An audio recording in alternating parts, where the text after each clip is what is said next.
why AQUA? And because it always is so strange, you know, we dance on land, or we doing stuff, and then suddenly we go into the water, and it seems whimsical, and it seems like, well, why would you do that? You know, why would you go do something in water? Or you know, what is the advantages? What are the effects? What is it for? And I think that's the interesting question, to just show that it's not something that one does just because it's novel, or one does just because it's something different, but that there's something more to it, something deeper to it. So the AQUA experience generally, so all of the AQUA sessions that I've mentioned earlier, so AQUA Bliss, AQUA Release, AQUA Rebirth, all of those are AQUA modalities which use music and movement in a heated pool in a very specific way to create a journey. And it's usually a journey of deep release and extended consciousness, often leading to blissful states. So my own personal experience in this was, my most memorable experience in the water was a time when my entire body seemed to transform itself into light, and I seemed to have whooshed up and whooshed down in this kind of amazing moment of total expansion, just from a session in the water when I wasn't facilitating, obviously. And so there is the possibility of that, but it's not always the case. And everybody comes to AQUA experience and will have their own unique experience. For some people, it's a moment to relax, let go, and rejuvenate. For others, it's a moment of activation and finding new energy. For some, it's sensual. For some, it's spiritual.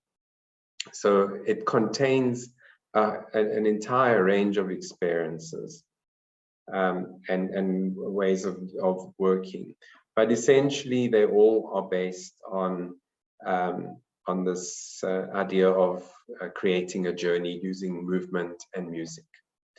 So water, just looking back, is one of the 4 elements, of course. And so the archetype of water is a really powerful archetype, used in quite a lot of religious contexts, used in spiritual contexts, and basically the most powerful is that of creation. So we're not conceived in water, but we are created in water. We are formed in water in utero, in the amniotic fluid. But in essence, our entire species, in fact, everything on this planet has its origin in water. And it's quite interesting, this quote from Genesis 1, which is, "In the beginning, God created the heaven and the earth." But what for me is interesting, what I find fascinating, is this sentence: "And the earth was without form and void, and darkness was upon the face of the deep. And the Spirit of God moved upon the face of the waters." So it's almost like, you know, in the story of creation, it's like the water was there, and from that creation arises. So associated with the archetype is birth, death, and resurrection, which is a theme also carried through in a lot of the work that we do in the water, letting people dissolve. I don't want to say death, because it sounds quite dramatic, but allowing them to dissolve, let go, almost detach a little bit from the ego, and then to put together again. And very often we will have a rebirthing tunnel, which seems to be the highlight of the experience.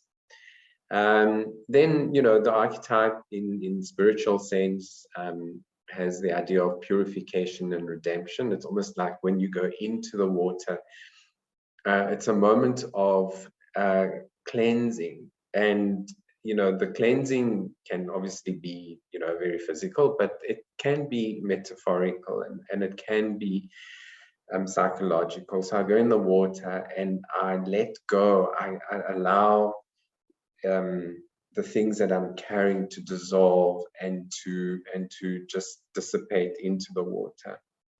Related to birth, of course, is fertility and growth. And then, very interestingly enough, for Jung, water was a symbol for the unconscious.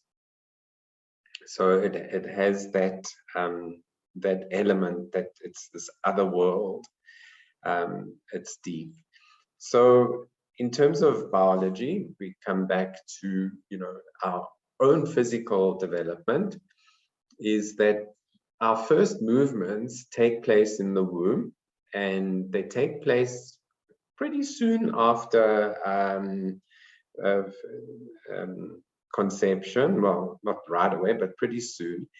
And it's these movements in the womb that start to create the neural connections, and that was probably based on biological and instinctive drives, but the physical functioning of the body is being formed in the womb through movement. So there's a learning, and not only is there learning of how to be a human, but there's the forming of the brain, the neurons, and laying the foundation so that when we come out of the womb, we can breathe, we can move, we can already do things. We don't have to learn how to do some very basic movements right from the word go. So we already learned this in water, in utero, in this beautiful environment of total safety and warmth. And so this place is a place where we're basically learning how to live, how to live biologically, okay? And from a psychological point of view, we've spoken a lot in other talks about how we learn something where we learn the basics, we learn how things should be, and then we forget them, and that we adopt behavior and movement and actions that start to be linked to our experience of life. And as we are going through those experiences, we link emotions to them, and we develop muscle memory. So our actions in life become habitual ways of being. Now, most of that serves us. We don't need to always learn how to eat, and we don't always need to learn how to ride a bike from scratch. But somewhere along the line, some of those are not so useful, where we attach negative emotions, especially in situations related to trauma. And we attach emotion, we attach body movement, and that becomes embedded in our muscle memory. And somehow that aspect we would like to relearn, and this is part of this journey. What I've just said, I've spoken about at length in other talks. I don't want to really try and do it now again, so we can. But the idea is that we have learned. Sometimes we learn, let's call it incorrectly, or in a way that doesn't serve us. So we have to unlearn and relearn.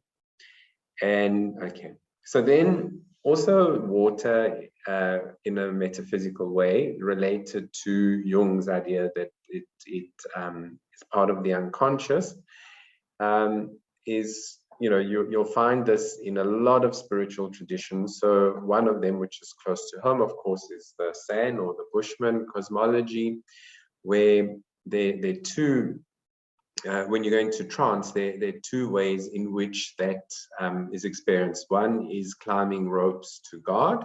So it's an upward, the idea of going upward into a spirit world or to God. And the other one is diving into water. Both of them access the spirit world, and they're related to different experiences, different intentions, in the context, which we don't have to go into here, but this idea that diving into the water, we're diving into the spirit world. And what's interesting, that this idea that when we go into trance, is related to water because there's some parallel experiences. So, there's difficulty in breathing, we can't see clearly, there's different movement patterns. So if we take the idea that we're going to into a world in which is not our ordinary world, so for now let's call it the spirit world, or if we're going to trance, or if we're going to water, we actually are leaving a non-ordinary state of being to go very, very strongly into another state of being. So just as a reminder, that I spoke about AQUA as falling within the domain of conscious dance. So it's very difficult to be dancing per se in the water, but it does fall into that domain. And so there is this idea which I am believing in terms of conscious dance, which is there are two parameters which make movement or dance conscious dance, and they both need to be there. The one is that there's an intention, that there's an aim, an intention, a goal to what you're doing. And the other one is the attention that we give to what we're doing. So it's not just some kind of free for all haphazard thing that's just kind of happening in its own way. And then the principles of conscious dance, and especially things like biodanza and other things, apply. So the three aspects or mechanisms of action that we use in conscious dance are the movement, the music, and the intention. And the interaction of these three is what creates the experience and makes it conscious, conscious dance or conscious AQUA in this case. So in terms of movement,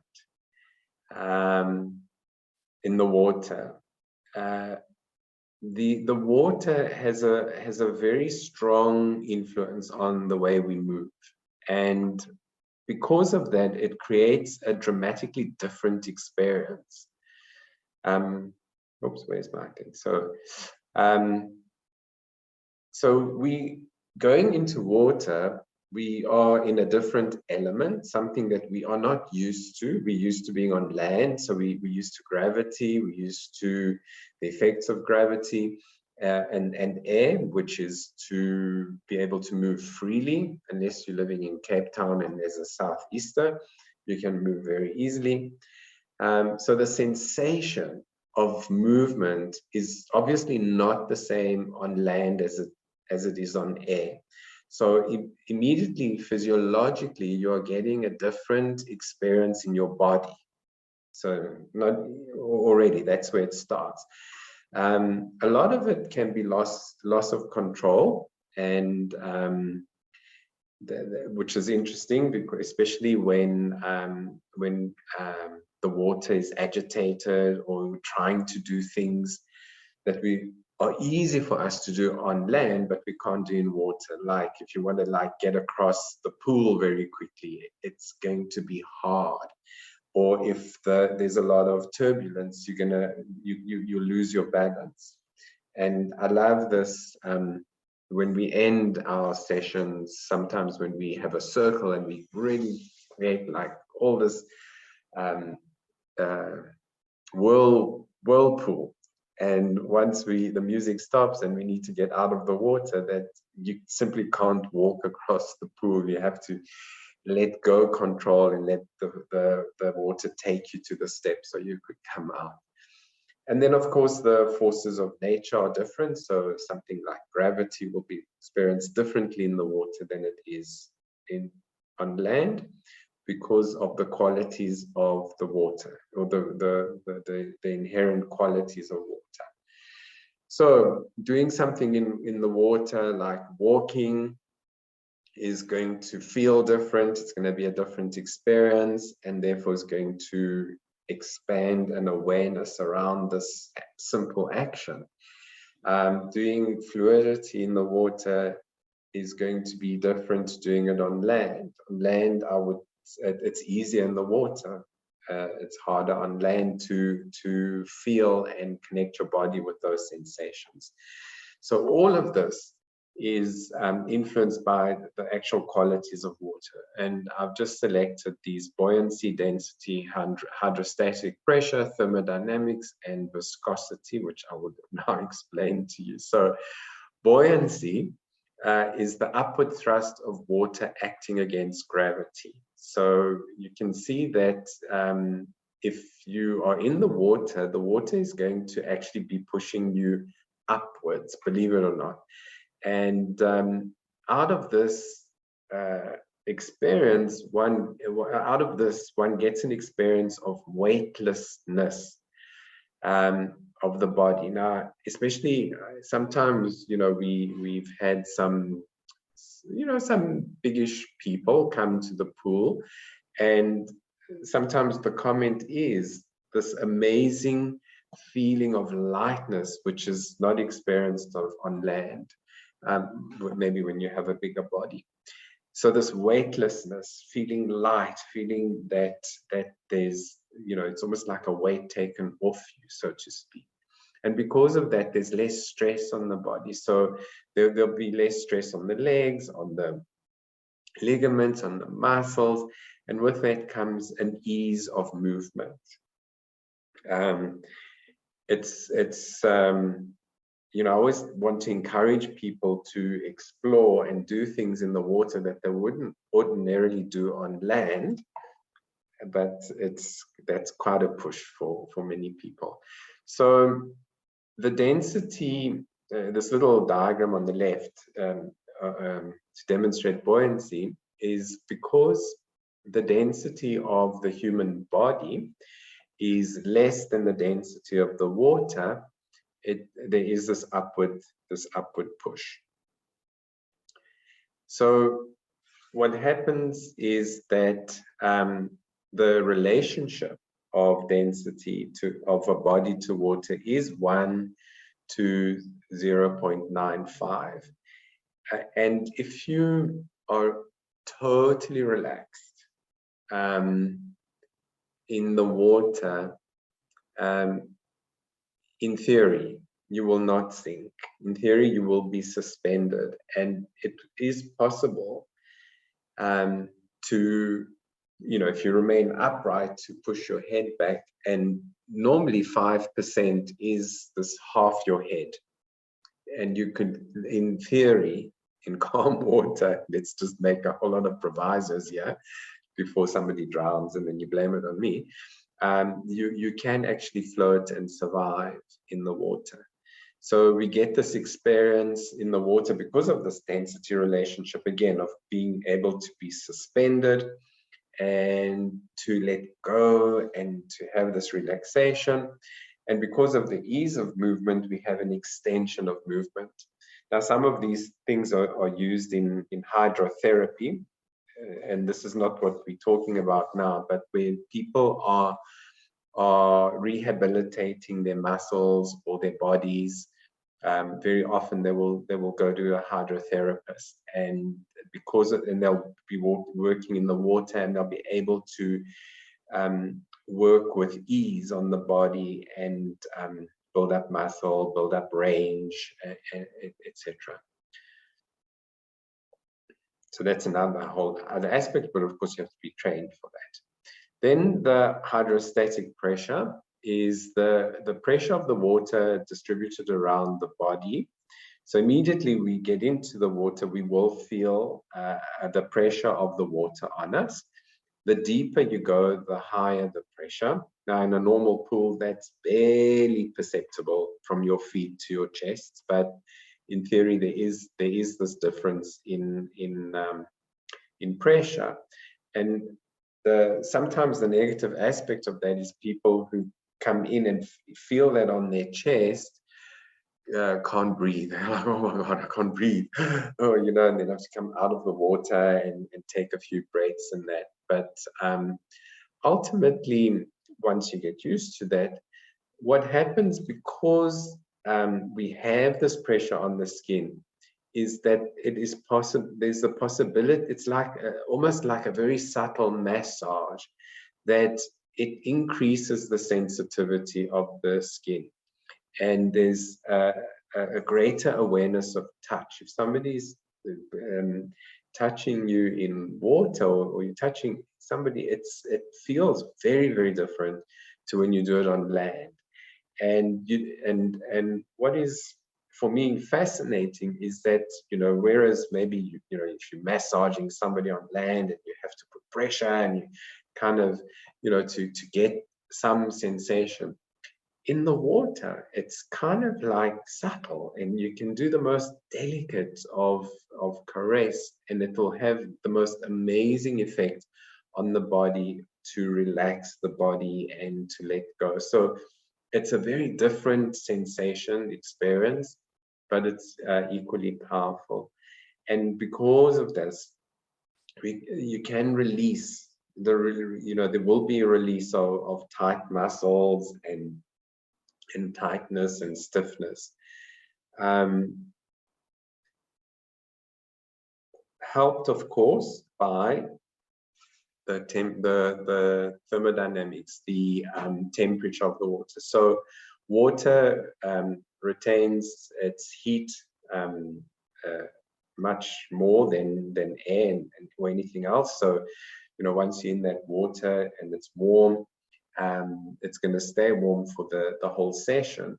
And what it does is that it relaxes the muscles, so that, again, we come back to this idea of relaxation, ease, movement range. The muscles are relaxed.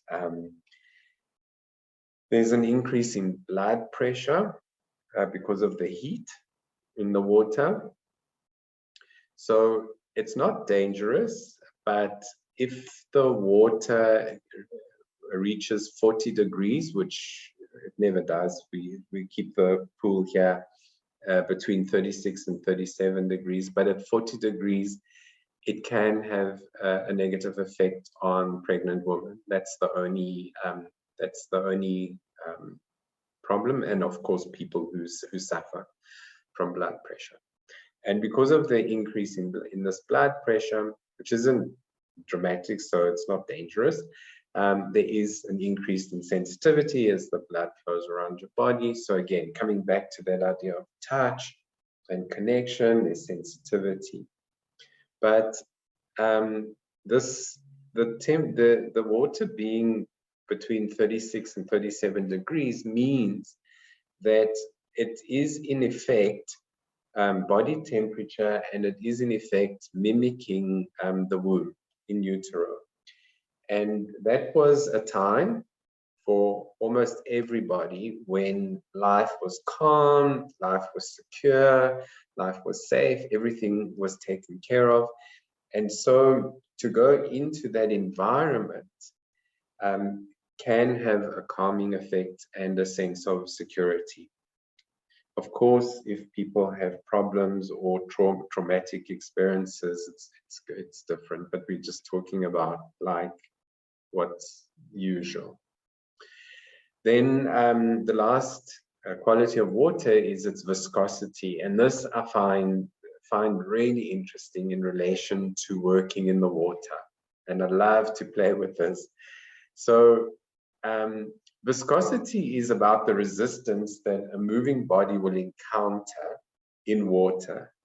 The faster it goes, the more the water will resist. So if you try and run in the water, for example, move fast, the water is going to exponentially resist back that movement. If you go slowly and you glide, you actually go quicker and faster. It's like ships, you know, they got the prow, and it sort of cuts the water and you can go through. But at the same time, there is there's a term for it now. Now it's totally escaped me. The turbulence behind the boat is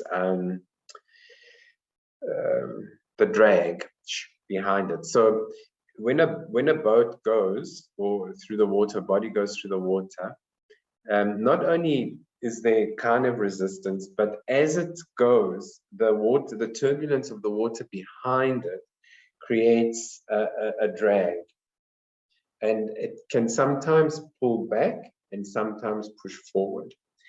And so so what's really interesting in terms of movement is to create the movement and the dances which explore these, and allow people to have different experiences.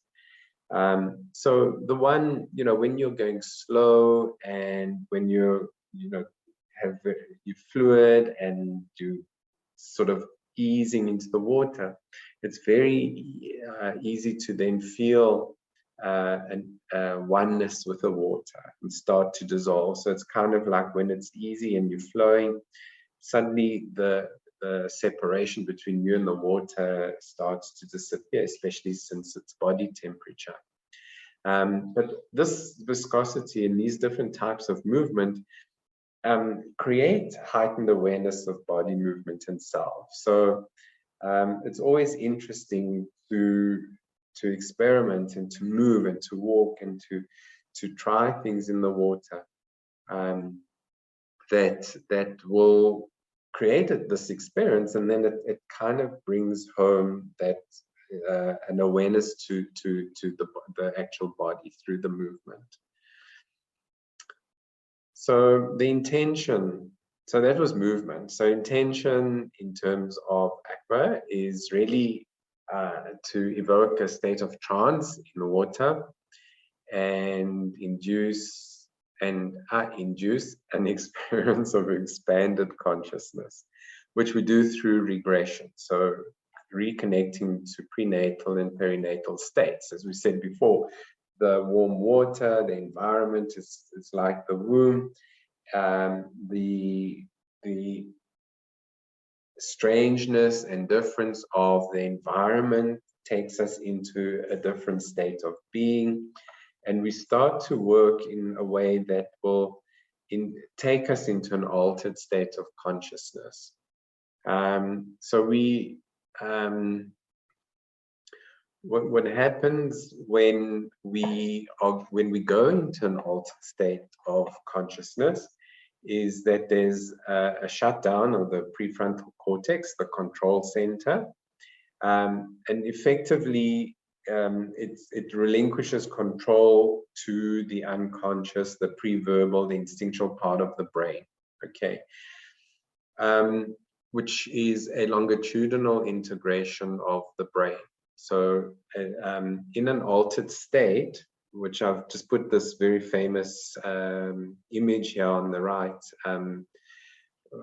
which is from a study using psilocybin, but it's very dramatic, because what happens is on the left is a normal waking conscious brain. It's a diagram, it's not a real brain, it's a diagram, and it shows you the different brain areas and the connections that one might have ordinarily, you know, in a waking state.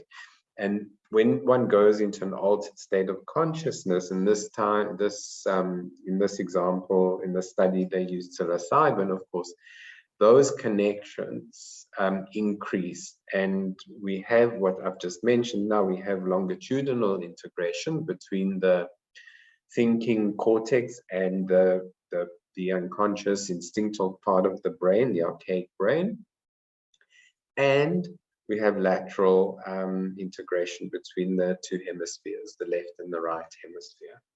What we do in the water is very, very strongly suggest that nobody speaks so that we can actually dive across into the right hemisphere. So we're looking at an altered state of consciousness. Obviously, it's not the same as taking psilocybin, using this example here. It might, but sometimes can be as deep and as powerful. And it really, for me, it depends on the degree to which people will let go. It's the same with dancing.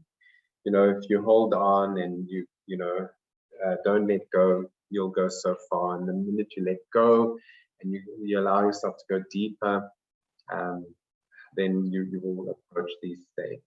And letting go is letting go down the barriers of that inhibit us. You know, am I good enough? Do I look silly? Who are these people? All that kind of stuff. You know, the stuff that goes on in our brain. But now, when we have longitudinal and we have lateral integration in the brain, in these states of consciousness, that is where healing takes place, and insight and creative solutions. Because we are neurologically connected, we have access to a lot more information that starts to integrate. So instead of instead of thinking and having our brain kind of compartmentalized, it now starts to make connections that ordinarily it wouldn't make, and it goes like, oh, okay, you know, that's an insight, or now that could be, you know, some creative solution to something. And that's the intention. Now, also, this is the state of the baby. I don't know if I have it here. Yeah. So the regression, going back to perinatal states, the baby or baby in utero is going to take us into the archaic brain and relieve us from the control of the cerebral cortex. Now, when something really fascinating that I came across in the literature, which just kind of like was a light bulb moment, was somebody saying that infants and young children are actually living in a state of consciousness which we would identify as an altered state of consciousness when we take a substance or we do something. It's almost like we start life in an altered state of consciousness. And what that means is that everything's integrated. You know, everything's in the moment, everything's instinctive, everything is, we live in a world of undifferentiation. And slowly, we start to differentiate. Slowly, we start to learn habitual patterns of behavior. Slowly, we start to attach emotional content to what we're doing. Attach is the key word. It doesn't mean that the babies or the children don't have emotion. It's just that it comes and it goes. It's when we attach it to behavior or our thinking that it lingers. So this is the intention, is to go to this, back to the state, and to almost have a biological and emotional rebirth. So there's this existential renovation that takes place in the state of really deep regression. In Biodanza, we have two terms which are specifically used, and I just wanted to put this in here for people to remember. The one is the idea of reparentalization, and going back to those periods and the proto-vivencia, which are the initial experiences of life. And for Rolando Toro, the creator of Biodanza, he was talking about reclaiming the message of our unique genetic potential. So it's almost going back to that point where we are in a, in a state where we're expressing ourselves very directly. It's kind of like a baby, you saw, you cry, you happy, you laugh, you whatever, you throw a tantrum if you have to. It's that kind of immediacy of who we are before we start to learn about life.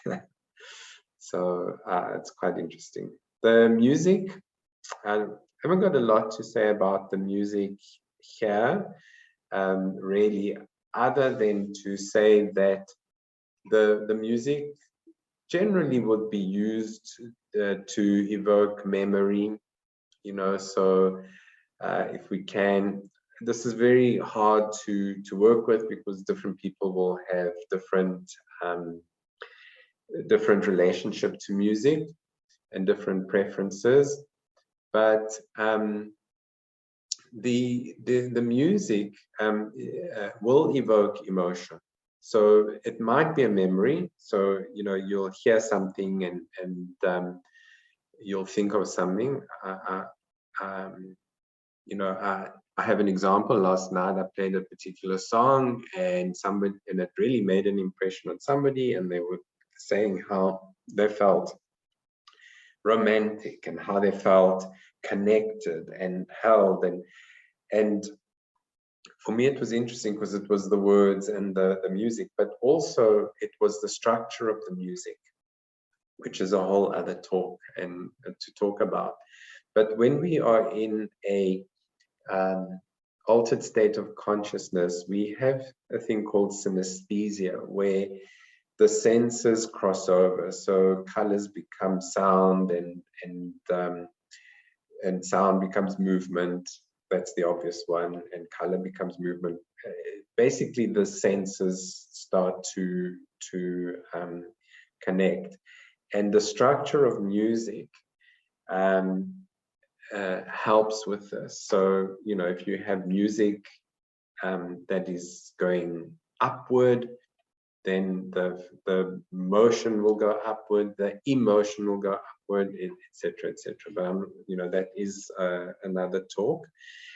But in the AQUA environment, we're trying to use music that is quite harmonious, quite I wouldn't say gentle, but harmonious, doesn't induce resistance to the flow of movement. So it help with making people move smoothly and fluidly in the water, even if it's fast or even if it's strong. There's that sense, and then eventually, the key when one is starting to work with regression is to evoke appropriate emotions to facilitate that regression. And it's all I'm really saying about music. So there is this physical, psychological relationship that I spoke about a little bit, or alluded to a little bit early on. When the body relaxes, the mind is going to relax. So we're working with the body, we're working with movement, we're working with the qualities of water that I mentioned, but all of that is related to a psychological experience as well. And that can be different for people. For some people, it can be negative or positive, but generally, one is going to either have an experience of sensuality. In other words, being aware of their body, being aware of themselves, being aware of their senses, heat, touch, etc. An experience of sensitivity.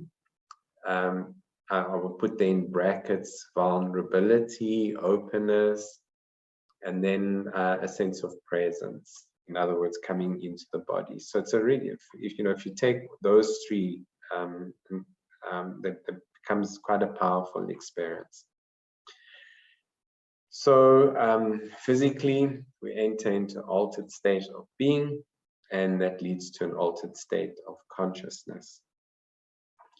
And this altered state of consciousness then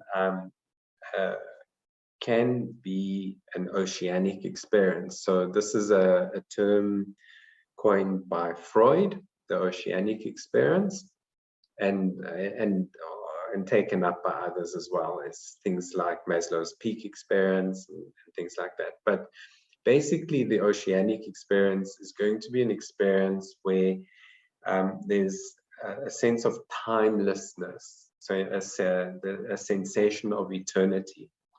So when we were training for Biodanza Aquatica there in Switzerland, Marcus Stuck, who's done a lot of research in biodanza, brought along equipment, and I was a guinea pig, and he put a skin resistor measurement on my finger, and all sorts of things. And we did a process called trance of suspension, which we don't do in a normal session. We do on special, we do on a weekend. And we did the trance of suspension, and then he measured everything. And what was interesting was that came out of that was a sense of timelessness, that I came out of this and had no idea how to measure the time that I had spent in this moment. Then oneness with the external world. I spoke earlier on how when we move slowly through the water and we start to feel oneness with the water, that somewhere along there we can start to feel this oneness, and that's part of the oceanic experience.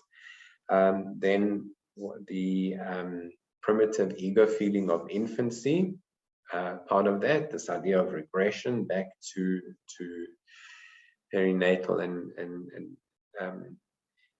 states of being, and then kind of being without limits, being in the warm water where you're not feeling the differentiation in temperature between you and the water because it's body temperature.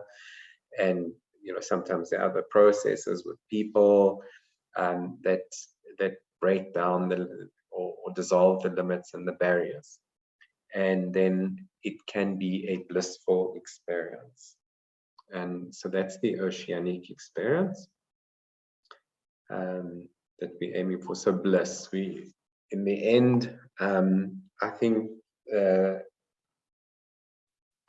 one thing that can describe a really beautiful aquatic experience is bliss. And in a state of bliss, one has feelings of beatitude. Those are religious feelings. So they come out of or spiritually related feelings. Okay, so they come out of these feelings of safety, of being held, of being in a timeless environment, a spaceless environment. And it does create an experience of cosmic fusion. Here's an example of a little bit of what it looks like.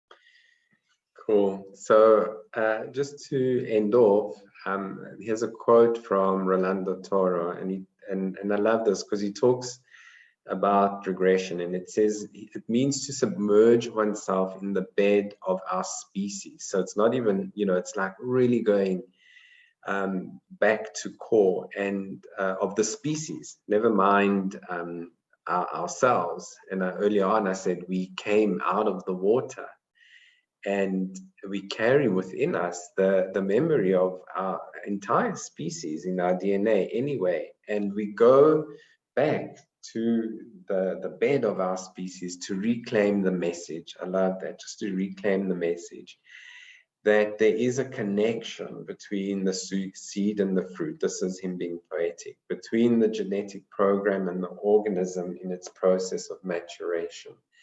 The secret of the renewal of life is in this coherence with the origin. So actually being able to go back to origin and connect this is to retrieve and reclaim the message. And I just think, and that's just a lovely quote to end off here from Rolando Toro. Thank you.